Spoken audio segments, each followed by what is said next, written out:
Today we're going to take a look at something really important, trauma in the church classroom. Did you know that the way you structure your classroom can actually affect the way a child who's been through trauma feels when they're there? And that makes a big difference. You look frustrated. Oh, you worked hard to have the perfect class, but one of your students is having a bad day, and you just wonder, what's wrong with her? When a child experiences trauma, it can change the way she experiences the world. And sometimes this can result in behavior that is challenging. When this happens in your class, it can be easy to become frustrated and focus on the student. You may even ask, how does the student impact the classroom? But today we're going to turn that question around and ask this instead. How does this classroom impact the student?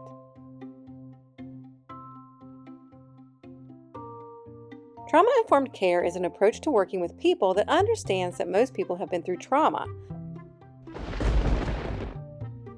Creating environments that are supportive for them can make a big difference. In other words, the way we structure our classroom can impact the way that students who've been through trauma feel when they're there, and this impacts everything else. Let's stop here for a second. Before we talk about your classroom, let's talk about trauma.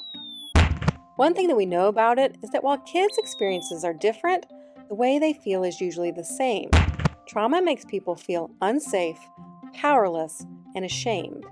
And while these feelings can be hard to shake, they are easy to trigger.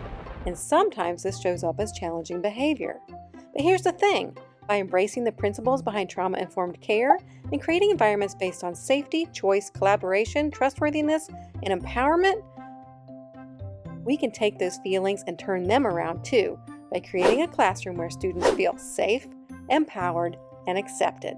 Okay, now let's get started. Feeling safe. Trauma makes people feel unsafe. So let's make the classroom feel safer. Start by making sure that you have safety protocols in place and that your team always follows them. Simple things like having background checks for volunteers, making sure that an adult is never alone with a child, and having emergency plans in place can help children feel more secure.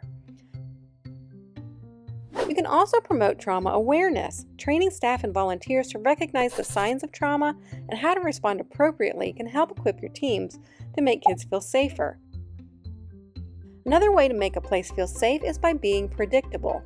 This doesn't mean that you have to do the same thing the same way every week, but you can let students know what is coming next, what the expectations are, and that they can trust that your team members will be compassionate if they ever have a problem. Empowered. Trauma makes kids feel powerless, and feeling powerless can lead to anxiety and challenging behavior.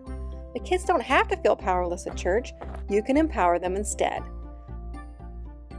Start by giving choices. If you see that a student is having a hard time with an activity, instead of doubling down that they have to do it, offer them another acceptable choice. You could say, "Would you like to join the group or sit at the table and draw?" Then trust that they know which choice is the right one for them. Sometimes just the simple act of giving back some power by allowing them to have a say can help make a student feel better and feel ready to join in the preferred activity. But if they choose the other option, then respect that they may really need the break, and that's okay too. You can also invite students in to collaborate. If a student is having a hard time with an activity, ask them, "What would make this better for you?" Then listen and see if there are ways to work together. Another great way to empower kids is to learn what they're good at. Get to know your students' strengths and then look for opportunities for them to use them. Trauma puts kids in the dark, but showcasing their strengths makes them shine.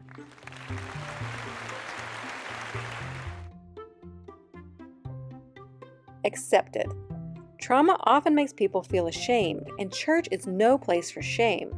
So one of the most powerful ways to support students who have been through trauma is to make them feel valued, cared for, and accepted just as they are, even when they have challenging behavior. This can be as simple as giving them a warm greeting every time you see them, really listening to them and getting to know them, and always treating them with respect and compassion. And don't forget to remind them often that Jesus loves them, and your church does too. Making these simple changes to your classroom won't make the impact of trauma disappear, but it can cut down on the things that may trigger the trauma. And this can help church feel like a safe place to learn about the love of Christ. And there's nothing more impactful than that.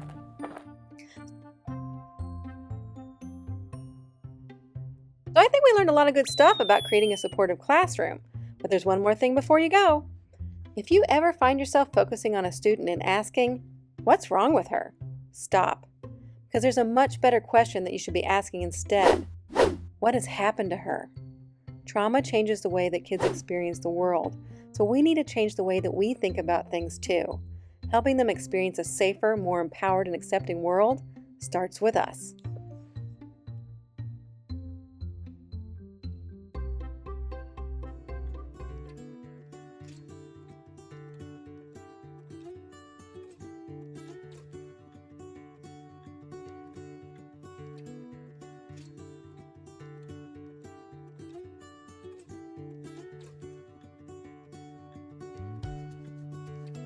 Thanks for joining us. See you next time.